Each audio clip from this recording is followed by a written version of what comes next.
All right, we are back on the Connected Design podcast, and this is one of those. If I always make fun of Hollywood when it's like the Hollywood people make movies about making movies, right? Like that's just it is what it is. It's like, oh, let's go make a movie about our industry and talk about ourselves. Well, that's what we're doing today. We get to do that with you, Miss Kimberly. Now, I want to ask you this because you know me, I'm in Philly, so there's a town not far from me. And in my head, I want to say it like the town. And if I say Lancaster, it's wrong. But if I say Lancaster, that's how the town is. Tell me the correct pronunciate Lancaster. Lancaster. Yeah, so I gotta correct myself, right? It's like beaten into me to not say Lancaster because they make fun of you out in Lancaster, Pennsylvania. So Lancaster, I believe, is the Amish way of it saying is, it, and yeah. Lancaster is the English way. There of we go. It. So not my Amish. dad would be thrilled. Yeah, right. That's awesome. Well, Miss Kimberly Lancaster, appreciate you jumping on to the Connected Design podcast. And huge news. We're just going to start. We're not going to bury any leads here in true PR fashion.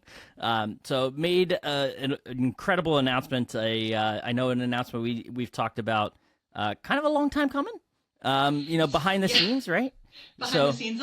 I mean, the right amount of time coming, yeah. Right. Yeah. So, right. So I announced officially that I've sold Castor to Alexandra Crabb and to Pete Gerard. So Castor is transitioning into great hands, and it was a path for sure. You know, you and I had a quick chat before we started this about COVID and what kind of started it. And COVID is actually what started this journey for me, because Castor, lots of people know this, Castor had a building in Rhode Island for the longest time. I owned it for 22 years when I sold it in 2022.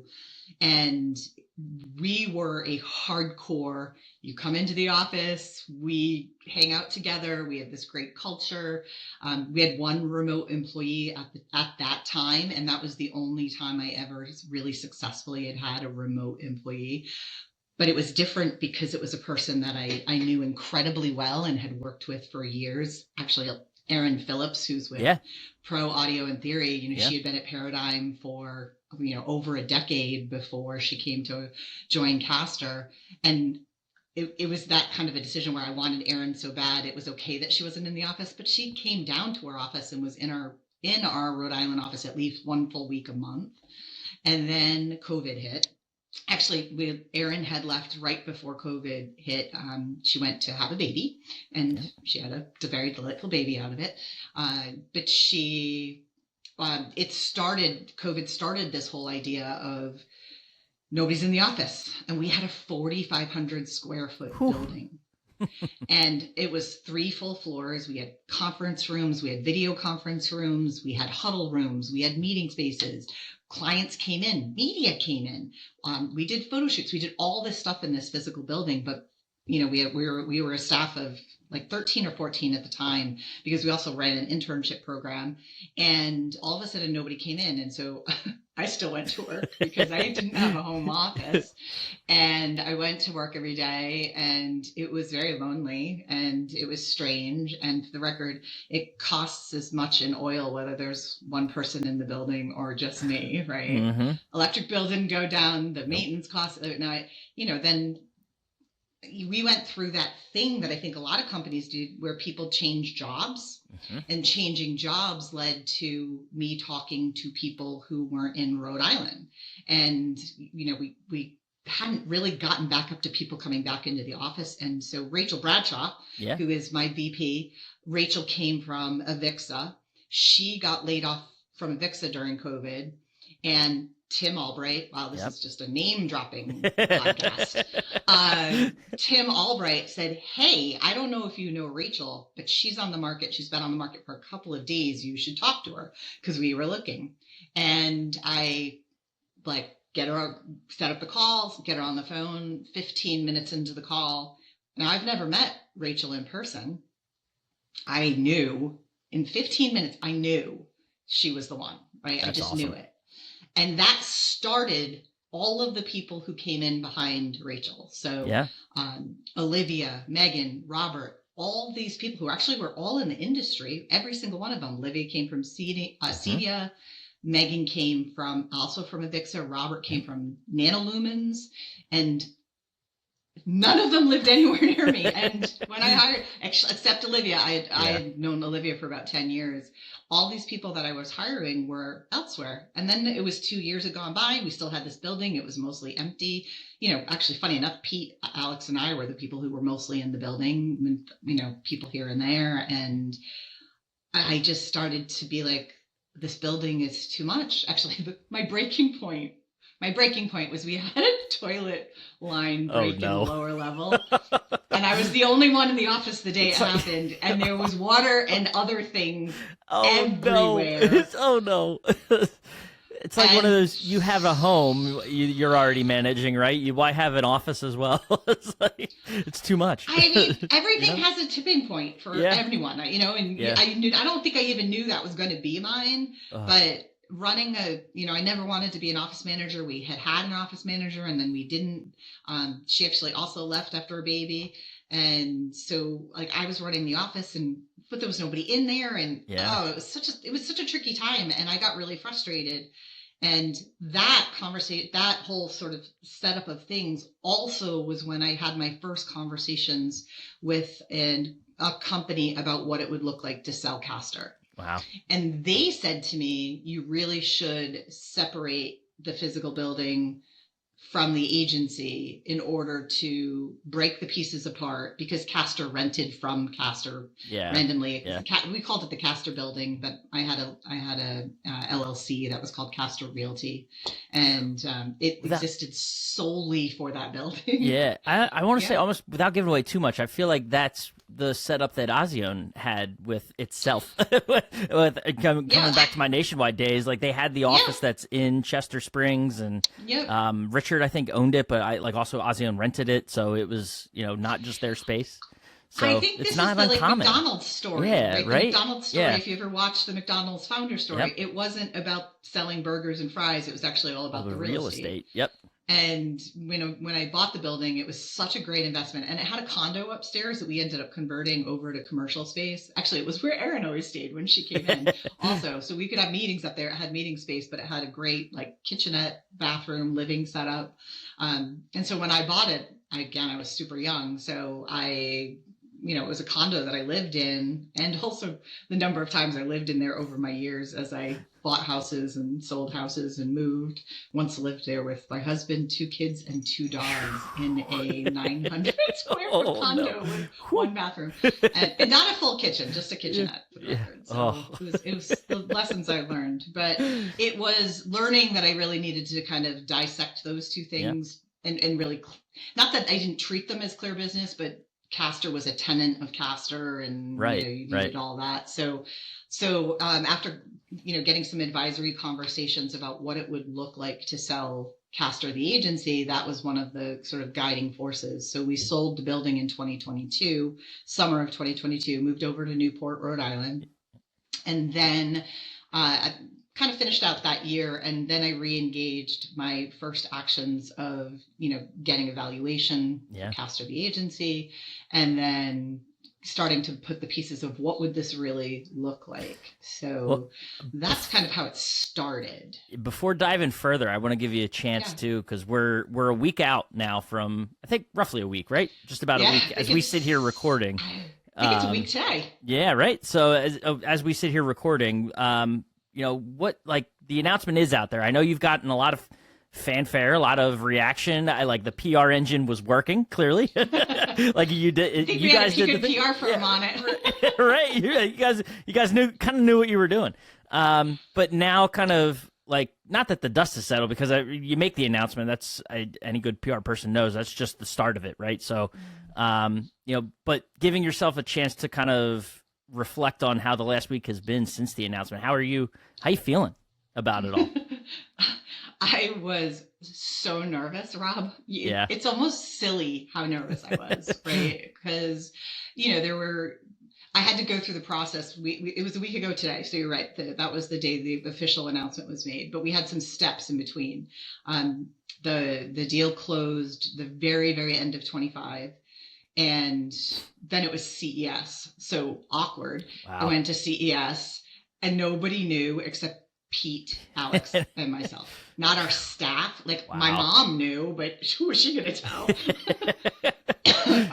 You know, and it was kind of that same, like there was this circle and there was major legal paperwork around, you know, pre-announcing, because there were just a few, like what's called them, crossing the T's, dotting the I's elements that had to get through. And we wanted to get through CES very clearly. And we didn't, because we didn't want our news to disrupt client news. And so making sure the priority was on a really strong CES. So come out of January, exhausted, by the way, completely exhausted. I worked a 250-hour month in January, and I thought, I don't know if that was supposed to happen, but it was insane. We had big launches. We had so much work on clients. It's always such a busy time of the year for the agency. And then also, you know, starting up first level of transition and all the things kind of going on with that. And so then in February, it was the third week of February, we told our team. So we had the team meeting of announcing to them. And, you know, I didn't think anything would go wrong, but it doesn't mean you're not nervous. And when I'm super nervous, I giggle, but I do. And I like get butterflies. And then, you know, I was like, I just kept having what if they all are like, no, and they like storm out. Not that I would think that would happen, but I think it's just where our brains go. Yeah. Everybody was super awesome. And Pete and Alex did one-on-ones. Like, so we did a group announcement to Q&A, and then they did one-on-ones, essentially what I would describe as all the assurances of, hey guys, nothing's going to change. And we're set up. We're in a strong place, all of that. So then we broke down, then we had 3 weeks to put together, or maybe it was been 2 weeks to put together the launch plan for us going public. Well, that included telling clients, right? So clients and a couple press people were in on the early, like super early preview of what was going to be happening. And Brad Hinsey at Crestron was my first call, because I knew I couldn't. If you're going to go and talk to anyone, there you go. I had to tell Brad, right? So Brad and I have a history. We worked at Control 4. Yep. I actually went to Crestron before Brad went to Crestron, because I started at Crestron on that April 1st of 2020 COVID year, and he joined in December. And so, you know, but Brad is one of my very close people, right? Yeah. We've worked together for 15-ish years. Yeah. And obviously Brad's pretty much in one of, you know, he's on C-suite level at Crestron. He's one of the most important people, but he also signs our contracts and our budgets. But we're also really close friends. So I had this element of, I didn't tell him. And then also, is he going to be weird? Because, you know, there's always this bullshit with agencies of like, if the founder leaves, that's it, right? And there's so much tied into that. And I worked so hard for that not to be a thing, but I had a fear of it. And, you know, I think that's natural. In the Wayback Machine at Castor, it was always me. But the second half of Castor, it really diversified across my team. And then over the last 6-7 years, I mean, Pete and Alex, you know, collectively are, I think one's 14 years and one's 13 years that they've been with me. And then Rachel's at 6 years. So you've got a lot of people who have been there a long time, but it's a very incredibly strong agency, but it doesn't matter, right? It didn't matter to me. The nerves were on, nothing I could do would calm them. Yeah. So like, I tell Brad, and then I'm like, I'm sorry. Oh no! And he's like, immediately. What? Wait, what? And he was like, oh my God! Like he was thrilled, and I felt like it just left my body. Yeah. Like the stress, like I probably cried, to be perfectly honest, but like the fear, relief, like that whole experience, like. And then we just had a great conversation, and we talked about transition and what would happen, and then the calls were pretty much like that from there. The other two biggies, Dennis Holzer, the powerhouse, although he's hilarious because Dennis is a know everything kind of guy. Like he wants to know. Yep.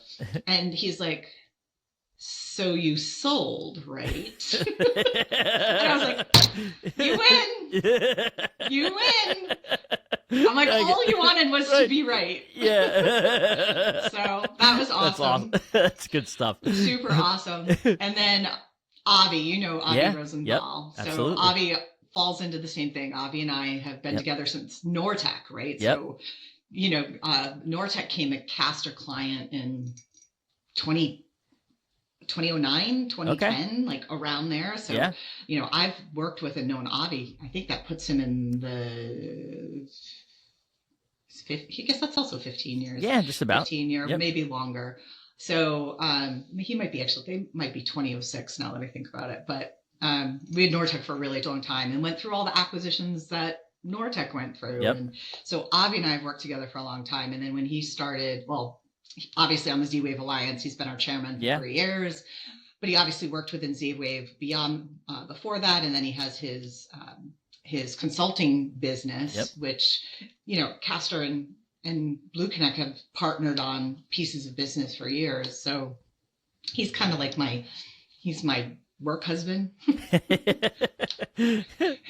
Like, you know, I know his wife, he knows my husband, they all know each other. And I'm like, I gotta take Avi's call. So, and it is what it is. Yeah. And so, you know, once I got through the biggies, I started to feel better. And then Alex and Pete told specific ones of their clients. And it was funny because the only thing that Alex got was from a kind of part of it, where I got probably more ha's was, well, you're still going to handle our account though, right? Right.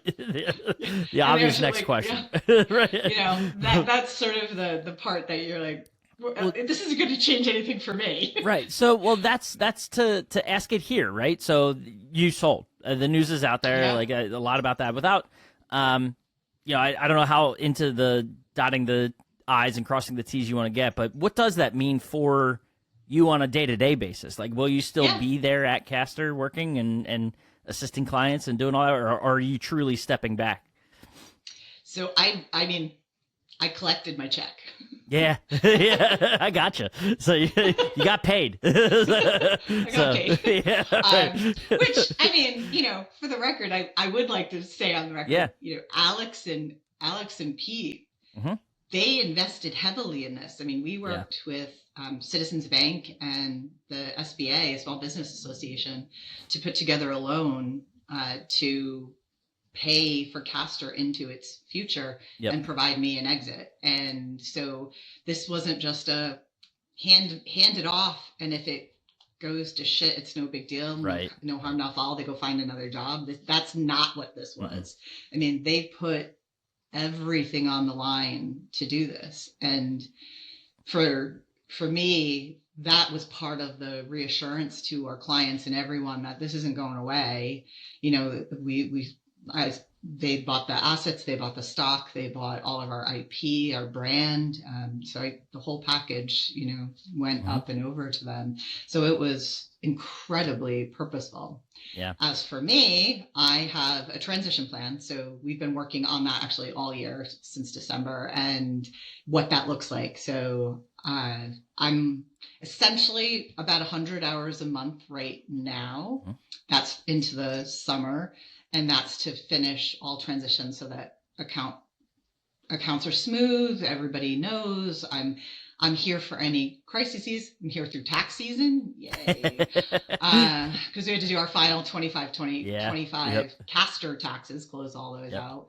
And again, it's just some of the little things that have to be done. But one of the interesting parts of working with the SBA is they expect owners out in 12 months. Wow. Okay. That as part of this, because what they think, or what I've been told, I guess is probably a better way to say it. What I've been told is that the SBA does not want small businesses, companies like mine. So I'm like, I'm an S Corp, and as an S Corp, therefore it's a pass-through tax and all of this, that I use this as a means to finance, but then I keep working. Right. Like sell it to Castor, and then I'm paying it out. Actually, I've lowered my tax burden because now I'm paying on this loan and this interest. That's tax deductible. And then, but I'm still collecting the money. Like they're not letting you work the system. Right. So I get it. Yeah. they get it. And so they, they have to supply reports and records and things so that, well, she really it's nice that they gone. give you that runway though, right? Of that amount of time Yes. to like prep for this. And then, ultimately Yeah. knowing that by December, like you gotta be, it's just, so Yeah. business wise, you gotta be out mentally. Yeah, mentally, you think mentally you'll be too. out? Yeah. Right. Yeah, mentally is, even sometimes I get like, I'm known for getting worked up, right? It's kind of, if you know That's what me, we do. that's what You know? we do. Like, That's this she's business. pretty excitable. And, there's times I'm like, okay, it's okay. This is not your thing to get worked up over. So I would say I've been practicing. Like, I've been practicing and deferring properly. But it was a big reason why I went with an inside sale versus an outside sale, though, Rob. Like, Yeah. because when I talked to strangers, because we were looked at, actually 3 different companies made offers in to acquire Castor, Wow. where we would have become the tech arm of another agency that wanted what we have, including our staff, our people, our contracts, all that stuff. And for the record, Alex knew about it because she and I talked, because she had to be part of the deal in order for it to happen. But everybody wanted me to stick around for like 36 months. Mm. My brain. You're no. That was a deal breaker. That was a deal breaker for me. Yeah. And I couldn't, none of them would give me fast outs where, and fast out for me would have been like 12 months or 6 months, 12 months. I mean, because you're talking strangers. I had one that wanted me to like, oh no, we want you to come in and run a 55-person team. I'm like, no. I'm a no. I'm happy with what I got here. How about no? I just I'm trying to work smarter, not harder here. I mean, it was, I'm not going to deny that there wasn't burnout. I think the last 5 years were the toughest 5 years of my career. And there were a lot of things always happening, plus knowing business ends of what what was going on and what needed to get done, and things that not always in my comfort zone either. So right. It was kind of crazy. But every time I chatted with my husband about it, he'd be like, honey, they're going to fire you in like 90 days. Right. They could give you the 36 months, but you could probably find a way out. That's what I'm hearing. None of the deals worked better for me under that, right. for the record. So I want to give a chance too, because funny enough, I don't know if I actually told you this, but we are talking to Alex and Pete next week. They told me. All right, cool. So I'm glad they passed that on. See, you guys still talking, right? So it's a neat way for us to. It's the transition in podcast form, but talking about them, right? So the decision to keep it internal and have it be that internal sale, you kind of have hit on it throughout the conversation, but the reassurance of them as the new leadership team, like what excites you about the future of Castor, knowing that they will be at the helm? I mean, they're 2 of the smartest people that I've ever worked with. It's really, they're very different, and they both brought different things. I mean, Alex was a seasoned tech PR person. She came from an agency out of Boston when we first met. Funny little story. Her husband, Nick Brown, who's VP of marketing over at SBS, worked for Castor for 10 years. And so Nick and Alex were working on a cooperative company project at CES. That's how they met, which is how I met Alex, and ultimately how Alex then came to work for Castor. So when I met Alex, we were kind of 2 peas in a pod, but also had different sort of depth and breadth of skills. Actually, she covers very different clients than I typically cover. And so it was a great mix. Alex has and always has had almost like her own group of clients in like an agency inside an agency, if you want to look at it, where Alex and I very rarely work on accounts together, but we like brainstorm, we'll strategize on things together. And so there was that aspect. And then, Pete was I don't want to make it sound like a weird little thing, but he was my find, right? Yeah, he always tells the story, so I don't feel bad about it. But he was working at a local coffee house, and back in the day, went to the gym every morning and I'd grab my coffee and go into work. And he was always sort of, I don't know, chit-chatting me up. And then fascinated, he had asked me about, oh, I hadn't seen you in a couple of weeks. I was like, I was traveling for work. What do you do? And I told him, and he was like, wait a minute. Literally ran in the back of the coffee shop, got his resume, and hands it to me. That's incredible. That's so awesome. Incredible. And I ended up interviewing him. We ended up hiring him. And, he might be, if I think back to my first CEDIA when I started in this business, was 2015. He's already been there. In Dallas, right? I think Pete was like 2013. Okay. Maybe 2012. Actually, I think it might have been, he started in January and it was right after CES. So it might have been that January of 2012 was when. So when I'm Pete pretty started sure at Castor. he's the first PR person I had any contact with in this space. So Beale Street Audio, is that right? Was that Yeah, so like they were my first meeting at my first show covering this industry back in 2015, and it was with him. So so there you go. That's and the thing about learning ground up, and for me and for Pete, is I think he learned the right way. Yeah. You can say it. You have that confidence, absolutely. Right? I just think he learned, and Pete and I worked on accounts together always up until today. We still, when the day I leave, Pete is my transition person, right? Yeah. So he's going to take over lead on Z-Wave Alliance, which is an enormous, huge account. So that's probably the biggest one there. But that kind of transition of knowing it's going to be done well, it's going to be done right. We understand what they're trying to achieve, how we're going to get there, what we bring to the table. It's nice. The most important really thing nice. out of all of this, I think, that I'm hoping, anyone listening, typically, if you're familiar with this podcast, we're talking to brands or integrators, and like I said at the top, right, we're talking about ourselves in a sense because it's a couple of communicators on here, and if you're wondering why, it's all about this transition, right? So like the whole story around kind of what you're doing, I think it's so relatable to me to a custom integration firm owner or a design firm owner. Like it's a self-started entity that, you built from the ground up. You have a lot of investment in personally, professionally. And it's that decision, right? This point in your career in time that you've consciously made the decision and understand that you want to transition out. It's not something that you think about often, right? As an owner, you don't want to have those, well, what am I going to do after this? I hate sports analogies, but it feels really simple to make that, right? Of like the athlete that doesn't want to think beyond their career because they're having so much fun playing. They're making a lot of money playing, right? So they don't want to have those conversations or think about the transition out of the sport. But they have to happen because an injury occurs in sports, just to keep running with that analogy, right? And all of a sudden you are forced with that reality as opposed to being able to plan for it. And that's something that I wanted to give you a chance to talk about and sort of, I know you mentioned the experience during COVID and that being an eye-opener of, all right, well, let's start having these conversations.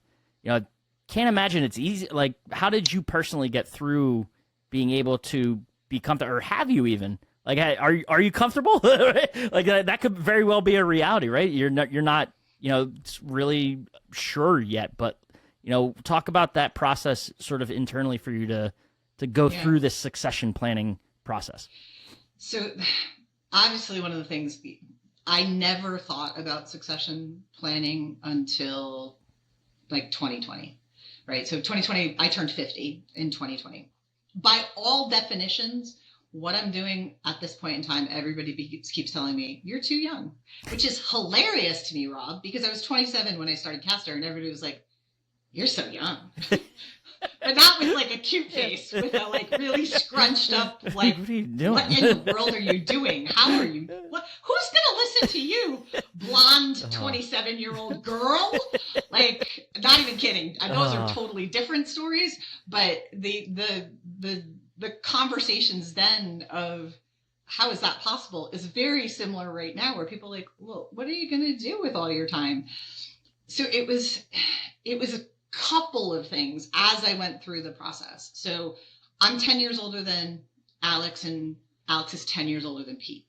They're partners in this acquisition. Although Alex is primary, she owns a much greater percentage. And so she's primary owner, Pete is a partner, just kind of so it makes sense when I say what I'm going to say. So in thinking about it, there's these years that Alex is entering, which are super critical to her success and her being able to even do what I did, which is have an exit plan in, let's say, 15 years, right? So, and then for Pete to then own more of Castor, and or potentially when you look at even the rest of our team, there's another group of people around Pete's age that could potentially have more ownership. Maybe Castor ultimately becomes employee owned, right? That there's sort of these different paths that it could go.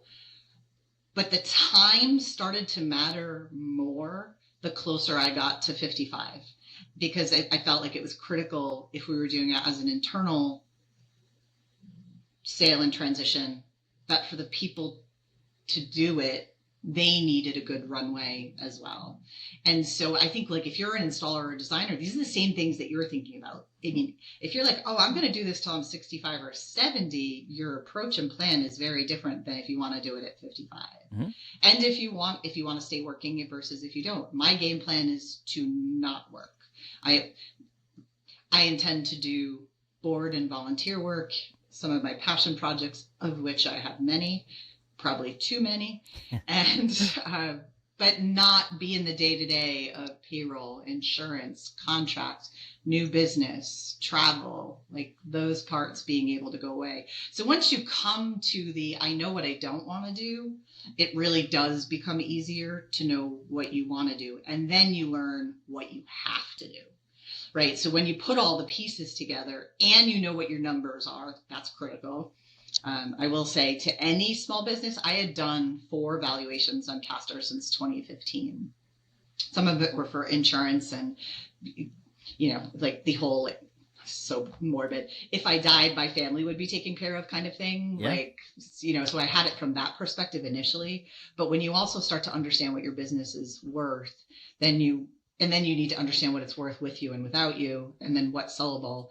I learned a lot of things that allowed me to really set Castor up for a high evaluation sale and a good future business for somebody else to own.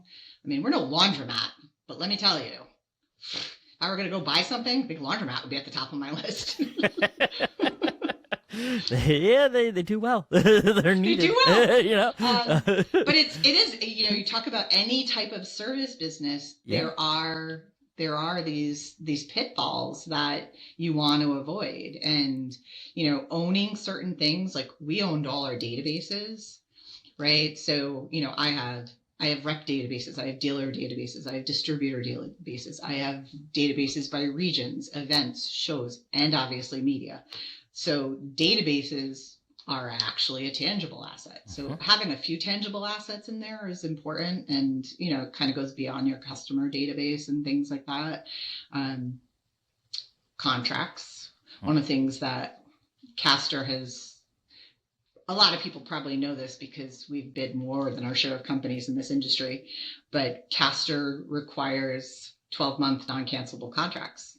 So we actually have contracts that were 12, 24, and 36 months long that we've had in place, that even in talking to bigger agencies on the outside, we're like, how did you do that? And that's something I've done for a very long time, and I've been insistent on, because I've learned that, a client's only as good as their contract is worth. Because, and not for the record, not that we didn't adjust things when we needed to, we were always a good partner. And I think that also helped us with our client contracts. So they were like, well, we had this one time when we had to reduce and we had to make these changes, and Castor let us do it. So it doesn't really matter if we sign a 12 or a 36, we're not going anywhere. We're staying with Castor. And if them signing a 36 got them a better rate, kept their rates locked, there were incentives to do so. So, yeah. As a designer, as an installer, we talk so much in this industry about our recurring revenue, RMR, right? That's my letters. Yep. I drew a blank on it. And so many installers are still afraid to. I have an installer up here in Vermont that just did our house that we're living in now, and I'm like, well, what's our service contract? And he's like, we don't really do them. Oh, Dude. so much to learn still. How often do we talk about these things? Get it through your head. No. So true. Yeah. And I've worked because of, I don't even know if you know this, but I have built so many houses. It's my passion project of me. I love to do it. I build, I design, I renovate, and I've done about 13 or 14 of them, Wow. I believe is my number, plus my office building, which I redid 3 times.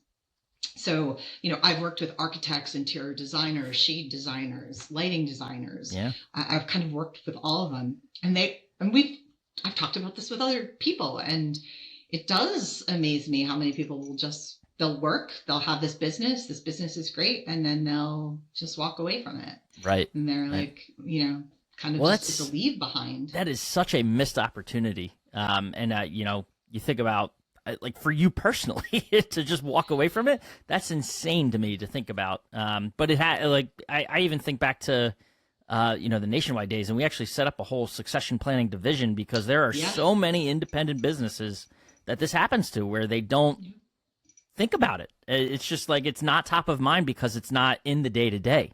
It's that, needing to be forward thinking or looking to what a transition plan looks like. Again, stuff you may not want to consider or even put thought to because it's just in our own ego. We don't want to think about it, right? But and I think having been in the industry and the age that I'm at, I have a lot of connections that are 20 to 25 years older than me and still working. And then there's often it's like their kids are behind them.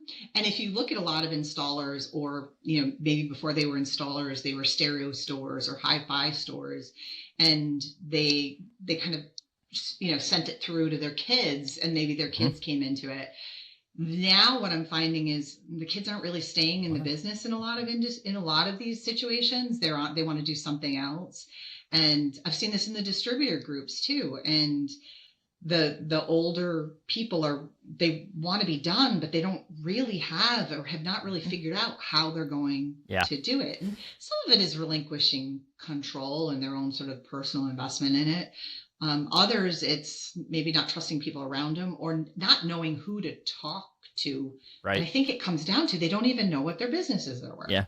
Right. If you don't know what your business is worth, then you have nothing to negotiate with. You don't even have a place to start. So you've got to have at least enough information, get that first valuation, talk to a lawyer, talk to a financial planner, like have those conversations so that you can do it smart, because, there's lots of ways you can take the money up front. You can take payments, you can take upfront plus payments, you can kind of break it over. It's the figuring out what you need. But what I found is most of them are doing it kind of like the sports injury is when they have to, not when they planned for it. Right. And then you're in kind of that crisis mode as opposed to having a plan in place that you can just open that binder and be like, oh, now we have to do this. Right. Now we have to do this. This is how it's going to work. Right. Yeah. And, I think looking inside your team is always it's just so smart. If you're in 50s, 60s, 70s, find those people that are 20 years under you, because, we've all been told that, the small business owner is kind of this upper end of independence and financial security that comes with it. And I'm going to say it's true. It's completely true. I might have had to work harder than everybody else a lot. But I was kind of a stress case, and that was just going to kind of go with the course. What are you going to do about it? But I think a lot of installation business owners are in the same boat, right? Yeah. Like they're the ones who are maybe running out on a Saturday or a Sunday when somebody's house goes down. I can tell you they're the ones going out on Super Bowl Sunday. Yeah, they are. Absolutely. Well, to your point, though, it speaks to when you look internally at your team, the kind of culture you built, right? The fact that you built them up to the point where you are, not only are you personally comfortable that they can take it on, they've been trained and, brought up in a culture and an environment where they are ready. Like they can take it Yeah. on, right? So that speaks to a lot of the things that you personally and anyone else in this kind of, small business or self-starter world, kind of what they've done, and if they've had success with it. So I think that's an incredible point to make too. It's, if I leave anybody with anything, it's think ahead on it. And even if you don't know your when, think about how you're going to get there and what you have built and understand it. So whether the when comes sooner or maybe it's later, you have a path, because it was nice, Yeah. It's really nice. It's nice to know it's in great hands. Yeah. It's nice to know that, I did a good job taking care of myself and my family and kind of people around us. That's a really nice feeling. So we could go forever, and I almost want to, but at the same point, I want to ask one more question before we kind of wrap up, and that's, having looked at, I know there's still a lot of work to be done, moving forward and before the end of the year, but kind of looking at how the process has been, anything you would have done differently? Oh, what would I have done differently?